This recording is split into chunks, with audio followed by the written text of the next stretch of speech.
આજુબાજુના બે મકાનોમાંથી એકમાં એક નિવૃત્ત વ્યક્તિનું કુટુંબ રહે અને બીજામાં એક વેપારીનો પરિવાર રહે. બંનેને ફૂલ ઝાડ ઉગાડવાનો શોખ હતો, આથી કમ્પાઉન્ડમાં એમણે છોડ ઉગાડેલા. વેપારી છોડને ખૂબ પાણી આપે ને બહુ કાળજી લે.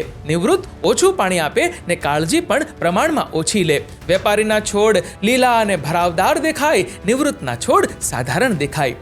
એક રાત્રે વાવાઝોડું આવ્યું અને વેપારીના છોડ મૂળમાંથી ઉખડી ગયા ને નિવૃત્તના છોડ બધા બચી ગયા. આ જોઈને વેપારીને ખૂબ નવાઈ લાગી. એમણે પહેલા નિવૃત્તને કારણ પૂછ્યું. નિવૃત્તે કહ્યું, તમે છોડને જે જોઈએ ને એ બધું જ આપ્યું, પુષ્કળ પાણી, ખૂબ કાળજી, એટલે છોડને પોતાની જાતે કશું જ મેળવવાની જરૂર ન પડી.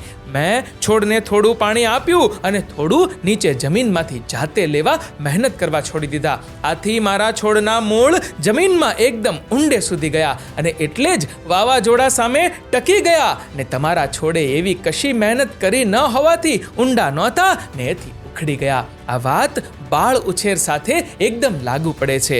મા બાપ તરફથી બાળકને લાડ પ્યાર મળે એ જરૂરી છે, પરંતુ એના અતિરેકથી બાળકનો વિકાસ રૂંધાઈ જાય છે ને કપરી પરિસ્થિતિ સામે લડી લેવાની વૃત્તિ ખીલતી નથી. તમારો આ વિડીયો વિશે શું કહેવું છે કમેન્ટ કરજો, અને વિડીયો ગમ્યો હોય તો લાઈક કરજો અને શેર પણ.